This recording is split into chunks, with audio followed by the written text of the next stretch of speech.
खेल मंत्री मनसुख मंडाविया ने विनेश फोगाट के डिस्क्वालिफिकेशन पर संसद में बयान दिया है। उन्होंने कहा कि विनेश का वजन 50 किलोग्राम कैटेगरी में 100 ग्राम ज्यादा आया, इसलिए उनको अयोग्य घोषित किया गया। विनेश जीती थी, भारत सरकार ने उनकी पूरी मदद की थी। वहीं खेल मंत्री के बयान के विरोध में विपक्ष ने लोकसभा से वॉकआउट किया। खेल मंत्री ने कहा कि इस मामले को लेकर भारतीय कुश्ती संघ ने अंतर्राष्ट्रीय कुश्ती संघ के समक्ष कड़ा विरोध दर्ज किया है। भारतीय ओलंपिक संघ के अध्यक्ष पीटी ऊषा, जो पेरिस में हैं, प्रधानमंत्री ने उनसे बात करके उचित एक्शन लेने को कहा है। विनेश फोगाट मंगलवार 6 अगस्त को 3 मुकाबले जीतकर 50 किलोग्राम कुश्ती के फाइनल में पहुंचने वाली पहली भारतीय महिला रेसलर बनी थी। उनका गोल्ड मेडल के लिए मुकाबला होना था। मंडाविया ने कहा कि जहां तक उनकी तैयारी के लिए सहायता का प्रश्न है, भारत सरकार ने विनेश फोगाट की आवश्यकता के अनुसार हर संभव सहायता की है। उनके लिए पर्सनल स्टाफ भी नियुक्त किए गए हैं, जो अपने क्षेत्र के विशेषज्ञ हैं। उनके साथ हंगरी के विख्यात कोच और फिजियो हमेशा रहते हैं। इन्हें ओलंपिक के लिए इनके अतिरिक्त व्यक्तिगत सहायता स्टाफ के लिए आर्थिक सहायता दी गई है। पेरिस ओलंपिक के लिए कुल 70,45,000 रुपए की मदद दी गई, जिसमें टॉप्स के तहत 53,35,000 रुपए दिए गए। ACTC के तहत 17,10,000 रुपए दिए गए।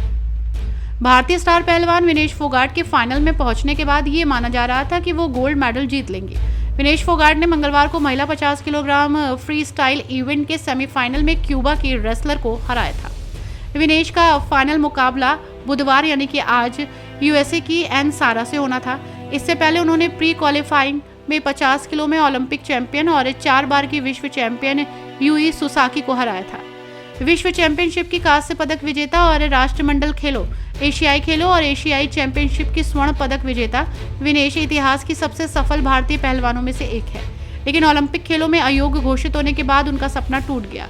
प्रसिद्ध फोगाट बहनों में से एक विनेश ने रियो 2016 में महिलाओं की 48 किलोग्राम फ्री स्टाइल श्रेणी में ओलंपिक में डेब्यू किया था, लेकिन घुटने में गंभीर चोट लगने के कारण उन्हें क्वार्टर फाइनल मुकाबले से हटना पड़ा था। टोक्यो 2020 में महिलाओं के 53 किलोग्राम क्वार्टर फाइनल में जीत की प्रबल दावेदार मानी जा रही विनेश को एक बार फिर क्वार्टर फाइनल में हार का सामना करना पड़ा। पेरिस ओलंपिक में भी उनका वजन ज्यादा निकला, इस कारण वो डिस्क्वालीफाई यानी कि अयोग्य कर दी गई। धन्यवाद। खेल मंत्री मनसुख मांडविया जी।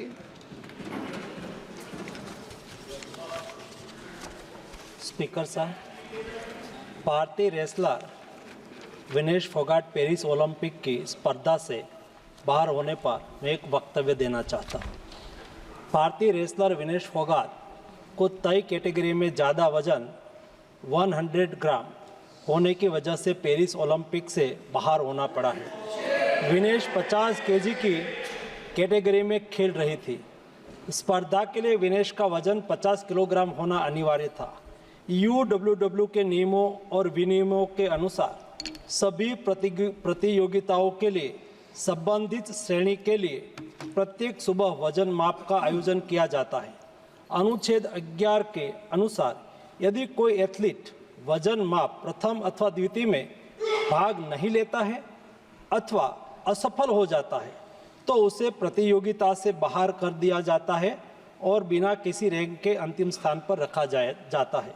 7 अगस्त 2024 को 50 किलोग्राम महिला कुश्ती के लिए वजन का निर्धारण 7:15 और 7:30 पेरिस समय के अनुसार रेपोचेज और फाइनल में भाग लेने वाले पहलवानों के लिए किया गया था। विनेश का वजन 50 किलो 100 ग्राम पाया गया, इसलिए वे स्पर्धा के लिए अयोग्य घोषित की गई। इस मामले को लेकर भारतीय ओलंपिक संघ ने अंतर्राष्ट्रीय कुश्ती संघ से कड़ा विरोध भी दर्ज किया है। नेशनल भारतीय ओलंपिक संघ की अध्यक्षा पीटी उषा भी अभी पेरिस में है। प्रधानमंत्री जी ने स्वयं उसके साथ बातचीत करके उचित कार्यवाही करने के लिए, उचित एक्शन लेने के लिए भी उसको कहा गया है।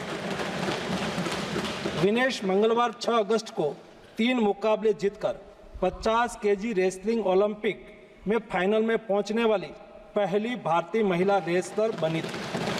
सेमीफाइनल में उन्होंने क्यूबा की पहलवान गुजमान लोपेजी को, क्वार्टर फाइनल में यूक्रेन की ओक्साना लिवाच और प्री क्वार्टर फाइनल में वर्ल्ड चैंपियन जापान की यूई सुसाकी को 3-2 से मात दी थी।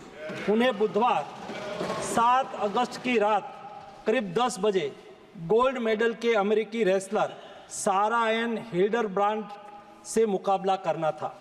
जहां तक उनकी तैयारी हेतु सहायता का प्रश्न है, भारत सरकार ने विनेश फोगाट की उनकी आवश्यकता के अनुसार हर संभव सहायता प्रदान की है। उनके लिए पर्सनल स्टाफ भी नियुक्त किए गए हैं जो अपने क्षेत्र के विशेषज्ञ हैं। उनके साथ हंगरी के विख्यात कोच ओलेर अकोस और फिजियो अश्विनी पाटिल हमेशा रहते हैं। इनको ओलंपिक के लिए इनके अतिरिक्त व्यक्तिगत सहायक स्टाफ जैसे विभिन्न sparring partners, strength of conditioning विशेषज्ञ के लिए वित्तीय सहायता प्रदान की गई, जिसका विवरण इस प्रकार है। ओलेर अकोच कोच के रूप में उसके साथ थे, वैन पैट्रिक लॉम्बार्ड स्ट्रेंथ और कंडीशनिंग विशेषज्ञ, अश्विनी जीवन पाटिल फिजियोथेरापिस्ट, मयंक सिंह गरिया स्ट्रेंथ और कंडीशनिंग विशेषज्ञ, शुभम और Arvind sparring partner.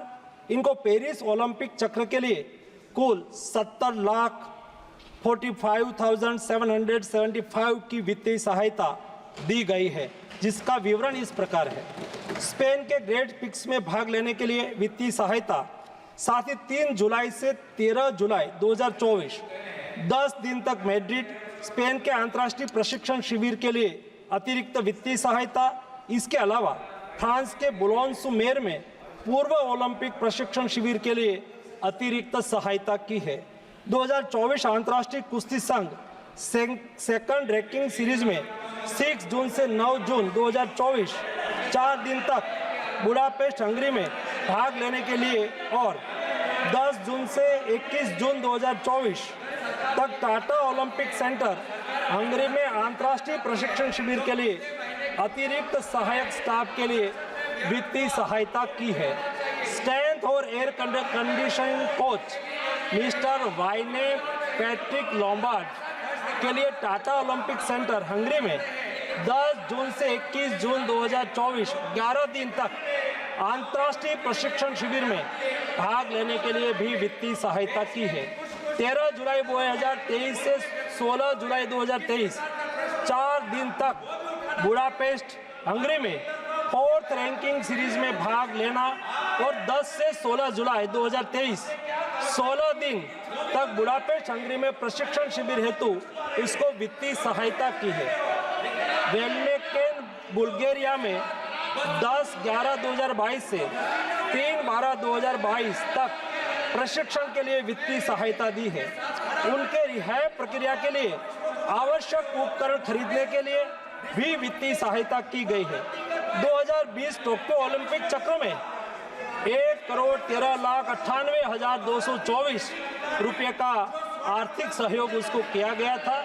224 Paris Olympic चक्र में भी टारगेट ओलंपिक पोडियम स्कीम में 53,35,746 और वार्षिक ट्रेनिंग एवं स्पर्धा कैलेंडर में 17,10,000 कुल मिला के 17,45,775 रुपया हमारे खिलाड़ी को आर्थिक सहायता करके उसको सक्षम करा गया।